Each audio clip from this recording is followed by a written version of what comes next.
میں ایک بات اور اہم آپ کے سامنے عرض کر کے اجازت چاہوں گا. سوال پیدا ہوتا ہے حضور کے بعد نبی کوئی نہیں آئے گا. بھائی کیوں نبی نہیں آئے گا؟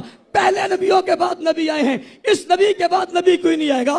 اس رسول کے بعد رسول کیوں نہیں آئے گا؟ اس پیغمبر کے بعد پیغمبر کیوں نہیں آئے گا؟ بنگلہ دیش کے لوگوں میری بات کو نوٹ کر لینا, ایک نئے انداز سے آپ کو ختم نبوت کا عنوان سمجھانے لگا ہوں.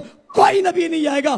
کیوں نہیں آئے گا؟ کہ اب نبی کی ضرورت ہی باقی نہیں ہے. بھائی نبی تو تب آتا ہے جب نبی کی ضرورت ہوتی ہے. ضرورت کب ہوتی ہے؟ جب دین مٹ جاتا ہے, شریعت مٹ جاتی ہے, توحید کی بات ختم ہو جاتی ہے, رسالت کی بات ختم ہو جاتی ہے, سچائی والا کوئی نہیں رہتا, حق والا کوئی نہیں رہتا, اس پر اترنے والی کتاب محفوظ نہیں رہتی, اس کی بات پوری نہیں رہتی. پھر نیا نبی آتے ہیں, اور بابا میرے نبی کے جانے کے بعد تو کوئی چیز مٹی ہی نہیں ہے, بلکہ حضور پر اتری ہوئی ہر چیز محفوظ ہوتی گئی, بڑھتی چلی گئی, پھیلتی چلی گئی. جب حضور تھے تو 9 لاکھ مربع میل پہ اسلام کی بات تھی. پہلے خلیفہ آئے تو 11 لاکھ, دوسرے آئے تو 22 لاکھ, تیسرے آئے تو 44 لاکھ, چوتھے آئے تو بات 44 لاکھ پہ ہی.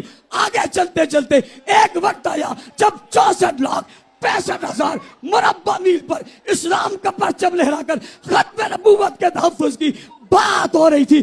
دنیا کو بتایا جا رہا تھا نبی کے آنے کے بعد اس کا دین بڑھتا چلا جا رہا ہے. حضور کی ختم نبوت کے منکرو اعلان سن لو, 64 لاکھ 65,000 مربع میل اس وقت کا سب سے زیادہ رقبہ تھا جو فتح کر کے ختم نبوت کی مثال دیا گیا. اگلی بات کرتا ہوں, نبیوں کی ایک ہے عادات, ایک ہے عبادات. باقی نبیوں کی پوری عبادات بھی موجود نہیں ہے, لیکن سرور کونین کی عبادات بھی موجود ہے, عادات بھی موجود ہے. بچپن کا ذکر بھی ہے, لڑکپن کا ذکر بھی ہے, جوانی کا ذکر بھی ہے, شباب کا ذکر بھی ہے, کمال کا ذکر بھی ہے, روح کا ذکر بھی ہے, اولاد کا ذکر بھی ہے, خاندان کا ذکر بھی ہے, قبیلے کا ذکر بھی ہے, جنت کا ذکر بھی ہے, دولت کا ذکر بھی ہے, شہرت کا ذکر بھی ہے, کلمے کا ذکر بھی ہے. بھائی سونے کا, کھانے کا, اٹھنے کا, بیٹھنے کا, لیٹنے کا, دعوت کا, اہتمام کا, چراغ کا, جسم کا, قدموں کا, زلفوں کا, چہرے کا, قدموں کا, نالین کا, ہر چیز آج بھی محفوظ ہے. پوری دنیا میں اتنی کسی کی عظمت محفوظ نہیں جتنی حضور کی محفوظ ہے. پوچھنے والا پوچھتا ہے اسے محفوظ کس نے کیا ہے؟